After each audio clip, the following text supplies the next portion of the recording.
여러분 아주 짧은 말씀이죠.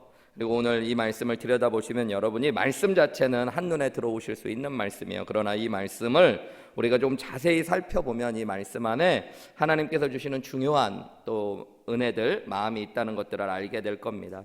여러분 마태복음 13장에는 예수님이 말씀하신 천국에 대한 비유들이 계속 나왔었어요. 그죠? 예수님께서 천국은 마치 무엇과 같다라는 말씀으로 여러 말씀을 던져주셨습니다.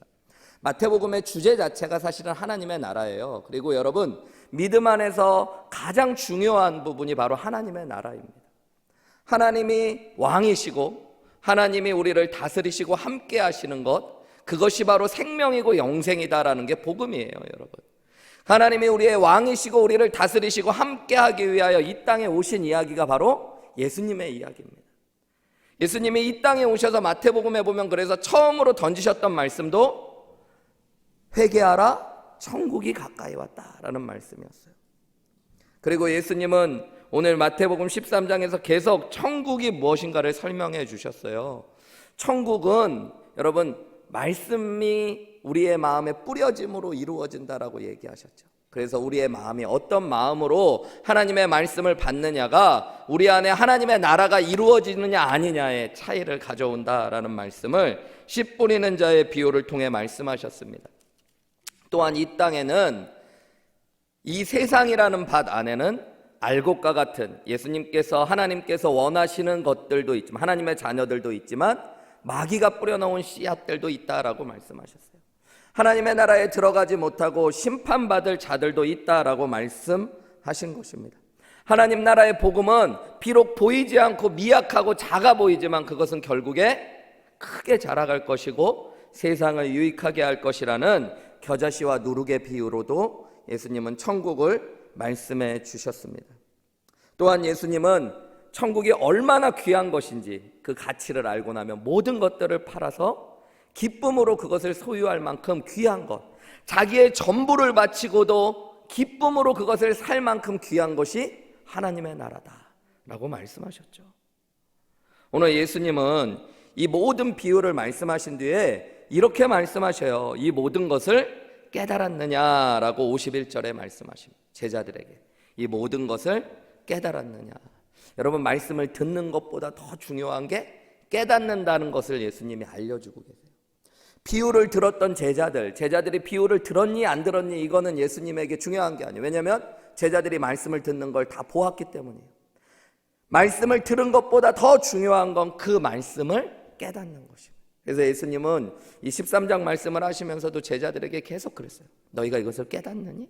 이것을 깨닫느냐라고 질문하셨어요. 여러분 오늘 예수님께서 우리에게 관심 있으신 것은 그런 것일 거예요. 여러분이 정말로 하나님의 말씀을 통해 복음을 깨닫고 있느냐. 여러분 이게 믿음에서 참 중요한 것입니다. 설교 말씀을 들었느냐보다 더 중요한 건 설교 말씀을 통해 하나님의 나라를 깨달았느냐가 중요한 것입니다. 여러분 오늘 아침에 성경 통독을 하신 것보다 더 중요한 건 그 성경을 읽으면서 하나님 나라와 그 복음을 깨달았느냐가 중요합니다. 여러분 말씀을 듣는 것이고 깨닫는 것은 아니라는 것을 우리가 알게 되죠. 예수님이 계속 들으면서 그들에게 깨닫느냐고 질문하는 것들을 보면 실제로 예수님의 제자들도 말씀을 들었지만 깨닫지 못했어요. 그래서 마태복음 13장 36절 우리가 읽었던 말씀에 보면 제자들이 이렇게 물어봅니다. 이에 예수께서 무리를 떠나서 집에 들어가시니 제자들이 나와 이르되 밭의 가라지의 비유를 우리에게 좀 설명해 주십시오. 제자들은 들었지만 깨닫지 못했기 때문에 예수님 앞에 계속 질문했어요. 여러분. 그러면 예수님이 꾸짖지 아니하시고 친절하게 그 말씀을 깨닫도록 설명해 주셨습니다. 여러분 듣는다는 것이 곧 깨닫는 건 아니에요. 그래서 우리가 말씀을 듣는 것이 중요하지만 그 말씀 안에 있는 하나님 나라의 복음을 깨닫도록 구하시고 기도하셔야 됩니다. 깨닫는다는 건 여러분 단순히 지적으로 안다는 것을 넘어서는 표현이에요. 실제 원어로 보아도요, 깨닫는다는 것은 동의한다라는 작은 뜻으로부터 시작해서요, 진리가 내 안에 체험되어지고 들어오는 것을 의미합니다. 진리가 내 안에 들어오고 내 것이 되는 것을 깨닫는다고 이야기하는 거예요. 여러분 무슨 이야기냐면요, 예수님에 대하여 듣는 것, 그거는 깨닫는 게 아니에요. 예수님에 대한 말씀이 내가 다 동의가 되어지고 예수님에 대한 복음과 진리가 내 안에 들어오고 그것이 내 것이 될 때 여러분 그게 깨달아지는 거예요. 그리고 그렇게 깨달아질 때 여러분 우리는 믿어지게 되어져요. 여러분 그러니까 복음을 듣는 것에 그치는 것이 아니라 복음이 동의되어지고 복음이 내 안에 들어와서 내 것이 되어지는 은혜가 있으시기를 주님의 이름으로 축복합니다. 이게 너무너무 중요한 거예요. 그때 예수님의 이야기가 나의 이야기가 되어지는 거예요. 예수님이 온 세상을 위해 죽으셨다를 넘어 나를 위해 죽으셨다는 것들을 믿어지게 되어져요. 그리고 예수님이 내 죄를 위해 죽으신 나의 구원자, 나의 하나님이라는 게 깨달아질 때 여러분 우리는 믿음이 생기는 거예요. 하나님 나라의 말씀, 그 천국에 대하여 예수님은 그래서 이 천국 비유를 쭉 말씀하시고 마지막에 질문하셨던 것은 너희 졸지 않고 들었니? 이게 아니라 너희 말씀이 깨달아졌니? 라고 질문하는 거예요. 여러분 이 깨달음이 정말로 중요합니다. 은혜에 대해서 이야기할 때도 제가 자주 이렇게 드렸던 책 제목 중에 은혜의 각성이라는 책이 있다고. 이 각성했다는 게 영어로 awakening, 깨달아졌다는, 내가 깨어지고 무언가를 번쩍 알게 되어져. 그게 진짜 내 것이 되는 거. 여러분 아무리 맛있는 음식이 그림에 있으면 그림의 떡이잖아요. 그죠? 요즘엔 그림의 떡은 잘 안 보시는 것 같고 방송으로 인터넷으로 그냥 한국에 대한 그리움이 있으니까 맨날 먹는 것만 보시는 분들이 있어요. 아 맛있겠다. 여기 그러고선 핸드폰 메모에다가 여러분 한국 가면 먹겠다고 다 이것저것 적어 놓으신 분들 여기 계실 수 있어요. 그죠? 근데 여러분 아무리 맛있는 음식이 있고 그것을 맛있게 먹는 사람을 본다고 해도 여러분 그것은 내게 아니잖아요. 그죠?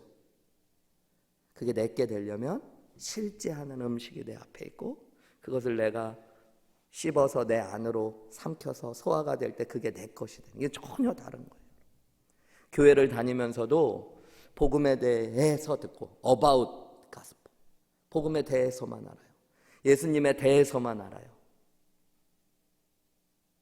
천국 복음에 대하여 아는 거는 여러분 중요한 게 아니에요.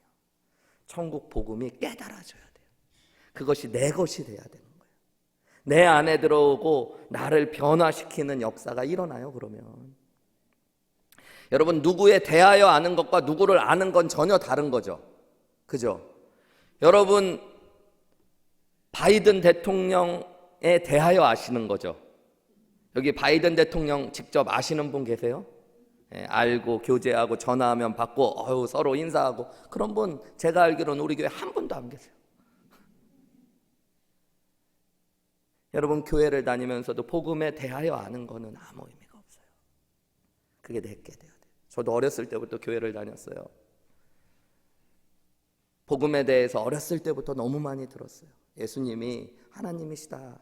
완전한 인간이시다. 우리의 죄를 위해 이 땅에 오셨다. 누군가 물어보면 답을 다 이야기할 수 있었어요. 내가 죄인이라고 이야기할 수도 있었고 예수님이 죽으신 건 죄 없으신 하나님의 아들이 나의 죄를 위해 죽으셨다라고 이야기할 수 있었어요. 그런데 그것이 어느 날 여러분 깨달아지는 순간이 있다. 그것이 동의되어지고 진짜로 믿어지고 내 안에 들어와요. 여러분 저는 복음을 처음 믿고 알게 되고 내가 인격적으로 예수님을 받아들였을 때가 중학교 1학년 때였는데 여러분 제가 그 복음이 깨달아졌을 때 저희 교회 지하에 고돌방으로 되어 있는 이렇게 무릎을 꿇고 기도하는 기도실인데 거기서 떼굴떼굴 굴렀어요. 그 은혜가 얼마나 큰지 여러분 그게 내 안에 들어오는데 그것을 그냥 받아들일 수가 없는 거예요. 여러분 복음이 내 안에 들어오면 나를 변화시켜지게 돼요. 사람은 어떤 것을 체험하면요 여러분 반드시 변화되어지게 되어 있습니다. 여러분 어떤 충격적인 사건 하나를 경험하면 사람은 인생이 바뀌어요. 정말 죽을 뻔한 사고를 겪고요 살아나면 사람이 바뀝니다. 그 전과 그 뒤가 달라져요. 삶을 다시 한번 돌아보면서요 말하는 거 생각하는 게 자기도 모르게 바뀌어지는 게 정상이에요. 우리 교회에 작년에 코로나가 막 유행할 때 백신도 없고 그럴 때 코로나 걸리셨던 분들 중에 처음 코로나 걸리셨던 분들은 정말 죽음의 문턱까지 왔다 갔다 하셨대요. 숨을 쉴 수가 없고 막 자기가 자는 동안에도 신음소리에 자기가 깰 정도로 너무너무 아프고 이제 곧 죽겠다는 생각. 그 코로나를 겪고 나셔서요, 코로나를 겪으신 분들은 삶이 변하셨더라고요. 제가 보니까 예전에는 진짜 그냥 미국 와서 조금 더 많이 벌고 성공하고 이것만 전부인 줄 알았더니 삶을 좀 돌아보시게 되셨어요. 무언가를 경험하면 바뀌는 거예요, 여러분. 여러분, 그런데 내 인생에 내가 하나님 앞에 철저한 죄인이라는 것들을 깨닫고 죽을 수밖에 없는 죄인이라는 것들을 깨닫고 하나님의 아들 예수님께서 나의 죄를 위해 이 땅에 오셔서 죽으셨다. 여러분, 이 복음보다 더 놀랍고 충격적인 사건이 어디에 있습니까? 여러분, 그걸 정말로 내가 받아들이고 깨달으면요, 사람은 변할 수밖에 없어요. 내가 변하려고 이 율법적인 종교적인 행위로 노력하면서 바뀌는 게 신앙이 아니라 여러분, 복음이 깨달아지면 우리 안에 변화가 일어나게 되어져 있어요. 그래서 이 변화가, 이 깨달음이 너무너무 중요해요. 여러분, 사실은 충격적인 사건은요, 내가 겪지 않고 꿈만 꿔도 변하는 사람들이 있어요. 꿈에서 막 죽을 뻔한 사고를 겪고 나면 깨고 나서 나 잘 살아야겠다, 운전 조심해야겠다. 여러분, 근데 가만히 진짜 복음을 들여다보면 여러분, 복음보다 충격적인 사건이 없어요. 저는 목회자로서 하나님의 말씀을 읽고 기도하고 공부하고 연구하고 하지만 여러분, 정말로 매달 한 번씩 있는 예수 영접 모임에서 복음을 전할 때마다 아무리 생각해도 복음보다 놀라운 이야기는 없어요. 복음보다 더 충격적인 이야기도 없어요. 여러분, 복음이 바르게 들어가면 예수 영접 모임에 오셨던 분들이요, 여러분 나이 50, 60 되신 남자분들도 여러분 막 줄줄줄 눈물을 흘려요. 그러면서 예수님을 영접합니다. 여러분, 그게 당연한 거예요. 예수님에 대하여 알았던 사람이 예수님에 대하여 깨달아지고 그것이 내 것이 되어지는 순간 변화가 일어나는. 그래서 여러분, 복음은 듣는 것보다 깨닫는 것이 훨씬 더 중요하다는 것들을 기억하셔야 돼요. 예수님은 오늘 그래서 제자들에게 천국 복음에 대한 이야기를 쭉 하시고 나서 천국에 대한 비유를 말씀하신 뒤에 51절에 이 모든 것들을 깨달았냐고 질문하시는 거예요. 여러분에게 하나님의 나라의 복음, 천국이 깨달아지는, 예수 그리스도가 그 예수님의 이야기이신 복음이 깨달아지는 은혜가 있으시기를 주님의 이름으로 축복합니다. 예전에는 나밖에 몰랐는데 여러분, 복음이 깨달아지고 나면 이제 하나님이 원하시는 것이 자꾸 생각나게 되어져요. 이제는 내게 유익되는 것만 알던 사람이 하나님의 유익을 위해서 손해보는 것 같은 일도 기쁨으로 감당하게. 왜냐하면 가치관이 바뀌어지는 거예요. 억지로 노력하는 것이 아니라 기쁨으로, 감사로 그 일을 하게 되어져요. 그리고 나서 예수님은 오늘 천국 복음을 깨달은 제자들에게 새로운 정체성을 알려주십니다. 52절에 보면 천국의 제자된 서기관마다라는 말로 시작돼요. 여러분이 당시의 서기관들은 다 율법의 제자된 서기관들이었어요. 당시의 서기관들은 뭐 하는 사람들이었냐면요, 하나님의 말씀을 필사하기도 하고 보관하고 가르치는, 주로 회당에서, 유대인들의 회당에는 여러분 두 구역으로 나눠져 있어요. 하나는 본당, 사람들이 안식일에 예식을 지키거나 예루살렘까지 가지 못하는 사람들이 절기의 행사를 지내는 이 본당 같은 공간이 있고요. 그리고 한 방이 있는데 그 방은 두루마리의 방이라고 불리워지는 곳이에요. 그곳에는 하나님의 말씀, 특별히 토라, 구약의 성경들 중에 모세 오경이 두루마리로 보관되어져 있어요. 그 말씀을 알고 이때 무엇을 읽어야 되는지를 가지고 내오고 그것들로 말씀을 읽게 하고 가르쳐주는 일을 했던 사람들이 서기관들이었어요. 예수님 당시의 서기관들은 다들 율법의 제자된 서기관으로 불리워졌어요. 그들은 율법에 매여 있었던, 율법에 정통한 사람들이었어요. 그런데 오늘 예수님께서는 천국 복음을 깨달았냐고 질문하시고요, 제자들이 네 그러합니다 라고 대답했더니요, 예수님이 그러므로 이제 너희는 천국의 제자된 서기관이다 라고 말씀하시는 거예요. 율법의 제자된 서기관이 아니라 천국의 제자된 서기관이 되는 것이래요. 여러분, 그리스도인들은 하나님 나라의 제자된 서기관이래요. 율법의 제자된 서기관들은 율법을 위하여 말씀을 가리키는 자였어요. 그렇다면 여러분, 복음이신 예수님, 복음의 진리, 천국의 이야기를 깨달은 하나님의 제자들, 그리스도인들은 뭐 하는 사람이에요? 하나님의 말씀을 가지고 하나님의 나라를 가르치는 사람들인 거예요. 여러분, 예수님은 우리에게 새로운 정체성을 알려주셔요. 제자들에게. 그리고 복음을 깨달아서 예수님을 믿은 그리스도인들에게 새로운 정체성을 주시는데, 그게 무엇이냐면 하나님 나라의 제자된 서기관들이래요. 서기관. 그리고 예수님은 이렇게 말씀하십니다. 마치 그것은 새 것과 옛 것을 그 곳간에서 내오는 집주인과 같다라고 이야기해요. 집주인과 같다. 여러분, 이 집주인은 새 것과 옛 것을 자신의 곳간에 가지고 있는 사람이에요. 그 주인이에요. 주인. 그죠? 주인이라는 건 소유자라는 얘기예요. 그리고 그것을 내오는 사람이다라는 이야기를 하고 있는 것입니다. 이 새 것과 옛 것이 무엇을 의미할까요? 여러분, 말씀 안에서 보면 옛 것은 유대인들이 원래 가지고 있었던 구약의 말씀이라면, 새 것은 이제 예수님께서 선포하시는 새로운 가르침들과 새 언약의 말씀을 의미합니다. 더 넓게 보면 구약 성경과 신약에 있는 말씀들을 가리키는 거예요. 구약의 말씀이 옛 것이라면 신약의 말씀을 새 것이라고 이야기하고 있는 거예요. 여러분, 이 모든 신구약 성경에 무엇이 들어있다라고 지금 예수님이 말씀해 주시는 거냐면 하나님 나라의 이야기가 들어있다라고 말씀하십니다. 예수님의 이야기, 하나님의 나라의 이야기가 여러분 신약에 있는 복음서만의 이야기가 아니라 구약과 신약 안에 있는 이야기들이라는 거예요. 여러분, 실제로 이 복음이 깨달아지고 복음에 대한 눈이 열린 사람은 구약을 통해 하나님 나라의 복음을 보게 되어집니다. 그리고 예수님의 이야기를 보게 되어져요. 창세기에서부터 여러분 복음의 이야기가 흘러내려가고 있어요. 그리고 예수님에 대한 약속들이 기록되어져 있어요.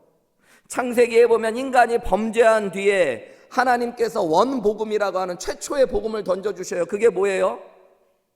뱀은 여자의 뒤꿈치를 상하게 하지만 여자의 후손이 뱀의 머리를 부순다는 이야기예요.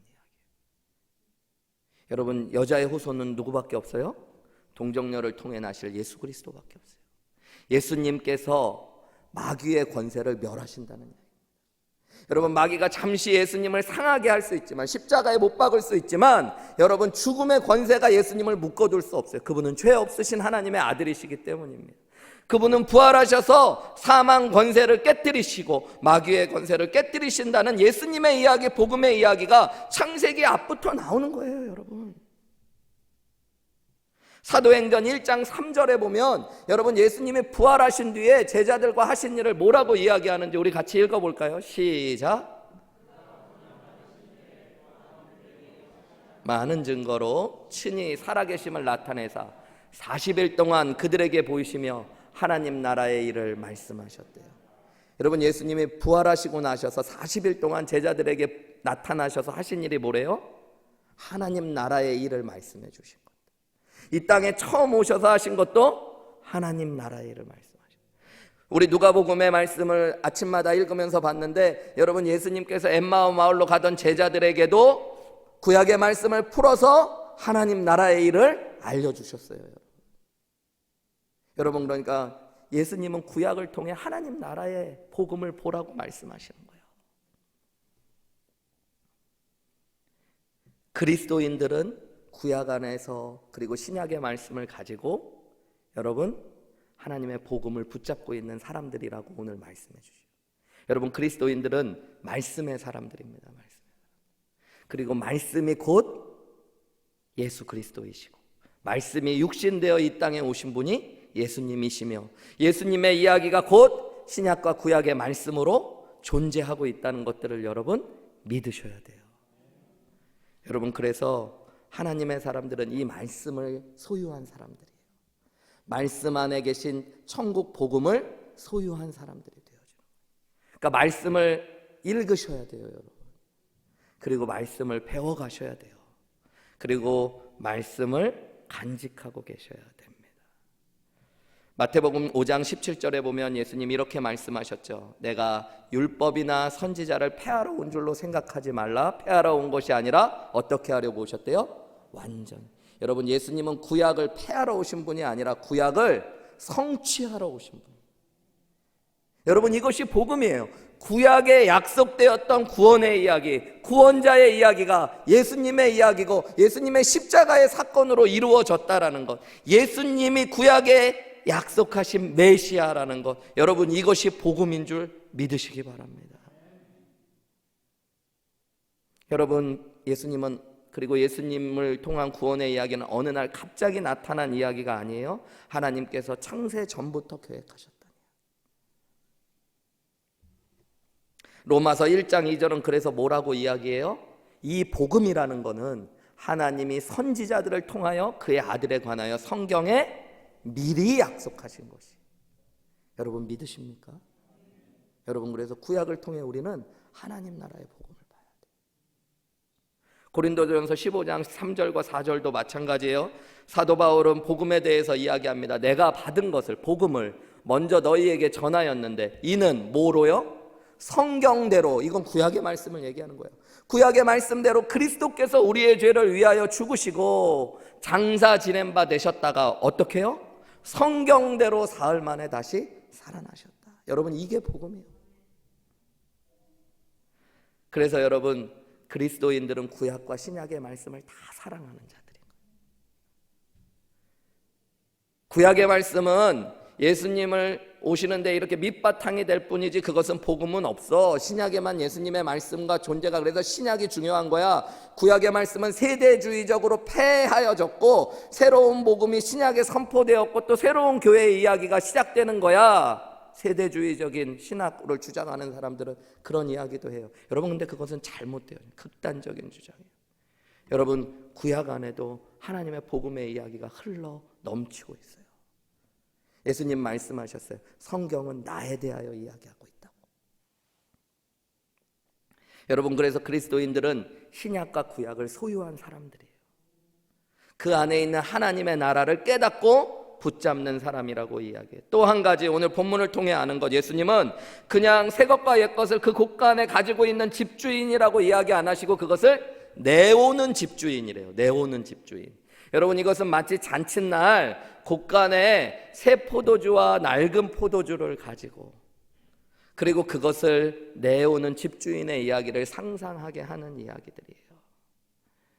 여러분, 집주인은 말씀을 가지고만 있는 사람이 아니라 오늘 예수님이 비유로 말씀하시는 집주인은 손님들일지 아니면 식구들일지 누군가를 위해서 자신의 곳간에 있었던 새 것과 옛 것들을 내다 주는 사람들이라고, 주는 주인이라고 이야기합니다. 그것이 그리스도인들, 복음을 깨달은 새로운 하나님 나라의 제자된 서기관들의 정체성이래요. 여러분, 무슨 얘기예요? 교회는 복음을 깨달아 예수님을 나의 구원자여 주님으로 믿은 저와 여러분들, 뭐 하는 사람들이에요? 하나님 나라의 말씀을 통해, 신구약 말씀을 통해 복음을 가지고 있을 뿐만 아니라 그 복음을 세상에 전하는 사람들이라고 이야기하고 계시는 거예요.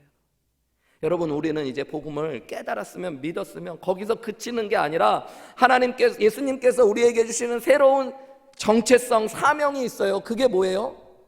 하나님 나라의 복음을, 말씀을 통해 세상에 전하고 꺼내놓는 일들을 하셔야 돼요. 여러분, 오늘날 교회가 이 사명을 꼭 기억해야 돼요. 교회는 여러분, 사람을 많이 모으려고 존재하는 곳도 아니고요, 큰 건물을 지으려고 존재하는 곳도 아닙니다.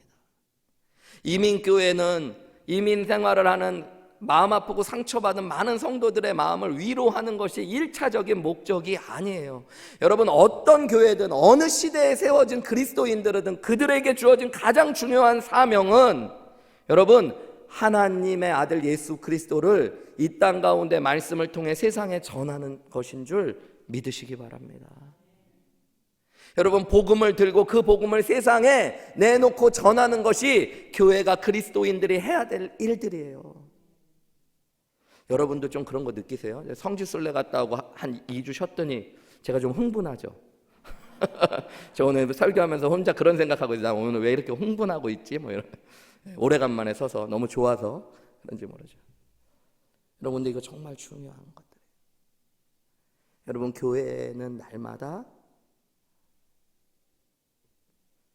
교회로 나아오는 하나님을 아직 알지 못하고 예수 그리스도를 알지 못하고 복음을 깨닫지 못하는 사람들에게 예수 그리스도와 복음을 전해 주어야 하는 곳입니다. 여러분 앞에 있는 불신자들에게 예수님께서 여러분에게 해야 될 사명을 주시는 거예요. 그게 뭐냐면 하나님의 말씀을 가지고 가서 그들에게 내어놓으며 여러분 예수 그리스도를 천국 복음을 증거하셔야 됩니다. 여러분의 자녀들에게 여러분 하나님의 말씀을 가지고 예수 그리스도와 천국 복음을 증거하셔야 됩니다. 여러분, 이것이 교회에 주신 너무너무 중요한 사명이에요. 우리가 하나님 나라의 복음을 깨달았다는 거 여러분 내가 한 것 같지만 그렇지 않아요. 오늘 앞에도 잠깐 말씀해 봤지만 제자들은 말씀을 듣지만 깨닫지 못했어요. 그래서 그들이 예수님께 부탁합니다. 좀 설명해 달라고. 그때마다 예수님이 설명해 주셔서 그들이 복음을 깨닫게 된 거예요. 무슨 얘기냐면 여러분, 내가 예수님에 대하여 복음에 대하여 깨닫고 싶다고 깨달아지는 게 아니에요. 여러분, 성령께서 우리를 도와주실 때만 우리가 깨달을 수 있습니다. 그래서 내가 믿은 것 같지만 성령께서 믿어지게 하신 거예요. 여러분, 그래서 믿어지는 것도 은혜입니다. 내가 그 은혜를 경험했다면 그 은혜는 내가 가지고 있는 데만 멈추는 것이 아니라 말씀을 통해 그 말씀을, 복음을 전하는 사람들이 되셔야 되는 거예요. 여러분, 그것이 우리에게 주어진 사명이에요. 요한복음 14장 26절에 예수님은 뭐라고 말씀하셨어요? 보혜사 곧 아버지께서 내 이름으로 보내실 성령, 그가 너희에게 모든 것을 가르치고 내가 너희에게 말한 모든 것을 생각나게 하실 것이라고 말씀하셨어요. 여러분, 보혜사 성령께서 뭐 하시냐면 하나님의 말씀을 가르쳐 주시고 생각나게 하시는 거예요. 그래서 여러분, 우리는 성령의 은혜 가운데 하나님의 복음을 깨닫고 믿게 된 사람들입니다. 그렇다면 이제 우리는 여러분 천국의 제자된 서기관이 되어 신구약 말씀을 통해 하나님의 복음을 붙잡고 그리고 그것을 내어놓을 수 있는 사람들, 세상에 내어줄 수 있는 사람들이 되어야 돼요. 독일의 고백교회를 창설했던 마틴 니밀러라고 하는 유명한 목사님이 계십니다.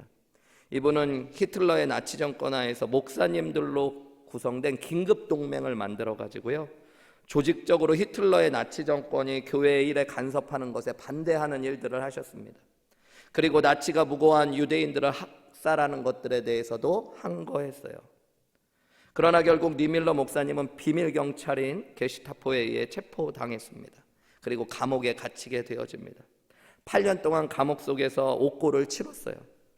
그러다 1945년 제2차 세계대전이 거의 끝나갈 무렵 니밀러 목사님은 연합군에 의하여 가까스로 구출을 받게 됩니다. 8년 동안 옥고를 치렀으니 얼마나 울분이 쌓였겠어요. 자기는 독일 사람이고 독일의 그것도 목사인데, 독일의 목사들은 지금도 그렇지만 공무원과 같고 성직자로 대우받는데 자기가 감옥에 갔다 온 것에 대하여 얼마나 울분이 쌓였겠어요. 그럼에도 불구하고 니밀러 목사님은 전쟁이 끝나고 난 뒤에 전쟁 책임 고백서라는 한 권의 책을 씁니다. 그리고 그 속에서 니밀러 목사님은 통곡하는 심정으로 이렇게 고백해요. 2차 세계대전과 전쟁의 책임은 히틀러에게 있는 것이 아니라 오히려 목사인 나에게 있습니다 라고 고백해요. 그분이 글을 쓰게 된 동기가 이래요. 밤을 자면서 꿈을 꾸게 되었다고 합니다. 그런데 한 번만 꾼 것이 아니라 똑같은 꿈을 무려 7번이나 똑같이 꾸게 되어져요. 그 꿈의 내용이 이렇습니다. 니밀러 목사님이 하나님의 심판대 앞에 서 있는 거예요. 수많은 사람들이 하나님의 심판대 앞에 줄을 서서 자기의 차례를 기다리고 있었어요. 그 가운데 니밀러 목사님도 끼어 있었습니다. 그런데 누군가 뒤에서 나지막히 울부짖으며 탄식하는 목소리가 들려요. 그 탄식의 내용이 이렇습니다. 아무도 나에게 복음을 전해주지 않았습니다. 그래서 나는 믿을 수 없었던 것입니다. 그 소리를 듣고서 니밀러 목사님은 깜짝 놀라요. 왜냐하면 어디서 너무 많이 들었던 목소리였기 때문에. 아니, 어떻게 요즘 세상에 복음을 전해받지 못해서 믿지 못하는 사람이 있는가? 그러면서 누구인지 궁금해서 뒤를 돌아보았는데요, 그 순간 니밀러 목사님은 소스라치게 놀라고 말았다고 합니다. 그 목소리의 주인공은 다름 아닌 아돌 히틀러였기 때문이에요. 니밀러 목사님은 아찔했어요. 지금까지 히틀러를 미워하면서 조직적으로 대항하고 항거하고 심지어 히틀러를 암살하려는 계획까지도 세웠지만 돌이켜보니까 목사로서 히틀러에게 복음을 전할 생각은 한 번도 해보지 못했다. 그리고 그를 위해 기도했던 적도 한 번도 없었던 거예요. 목사로서 히틀러의 영혼을 불쌍히 여기면서 복음을 전하는 사명을 나에게 주셨다는 걸 생각조차 해보지 못했던 거예요. 니밀러 목사님은 똑같은 꿈을 마지막 7번째로 꾸던 날 하나님의 음성을 들었다고 합니다. 니밀러야, 너는 목사로서 히틀러를 미워하고 손가락질만 했지. 한 번이라도 그를 위해서 기도하며 또 그에게 복음을 전하려고 생각한 적이 있었느냐? 너는 어찌 그도 하나님의 형상으로 지음받은 너의 형제라는 사실을 기억하지 못하느냐? 왜 사랑으로 그에게 복음을 전해주려고 생각조차 하지 못했느냐? 내가 그를 어떻게 바라보고 있는지 너는 왜 생각조차 하지 못했느냐? 목사님을 질책하는 하나님의 음성을 들었어요. 그리고 니밀러 목사님은 깨달았습니다. 그렇구나. 전쟁의 책임은 히틀러에게만 있는 것이 아니라 오히려 목사로서 그를 위해 진심 어리게 기도해 주지 못하고 그에게 복음을 전해주지 못한, 복음을 깨달았다고 하면서, 복음을 믿는다고 하면서, 복음을 가지고 있다고 하면서 그 복음을 전하려고 생각조차 못했던 나에게 책임이 있구나. 그래서 이 니밀러 목사님은 전쟁 책임 고백서라는 유명한 책을 쓰게 됩니다. 여러분, 그리고 이 글이 독일 사회뿐만 아니라 전 세계 사람들에게 큰 충격을 주었어요. 여러분, 오늘날 세상이 참 어두워져가고 혼란스러워졌다고 이야기하죠. 많은 그리스도인들조차도 교회조차도 글렀다고 이야기하고 또 교회의 문제들을 보면 더 의로운 것처럼 분노하는 그리스도인들을 많이 봅니다. 목회자들의 실수와 죄들, 또 교회의 그리스도인들의 잘못을 보면서 같이 손가락질을 하고 비난하는 그리스도인들도 많이 만나보게 됩니다. 세상에 또 여러 가지 문제들 속에서 바른 말을 하는 그리스도인들은 많이 보지만 그 세상을 향해 울면서 내가 먼저 복음을 깨달은 자로서 하나님, 내가 아직 복음을 전하지 못해서 세상이 아직도 이렇게 어둡습니다.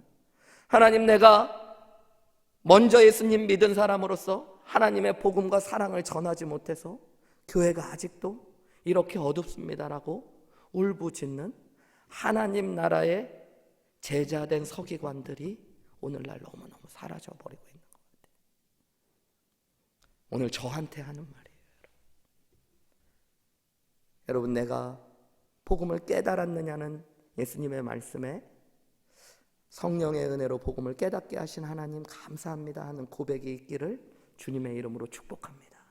그것뿐만 아니라 여러분, 우리가 신구약 말씀을 통해 복음이신 예수 그리스도를 꼭 붙잡고 사모하며 사랑할 수 있는 말씀을 가진 그리스도인들, 말씀을 가진 교회 되시기를 주님의 이름으로 축복합니다.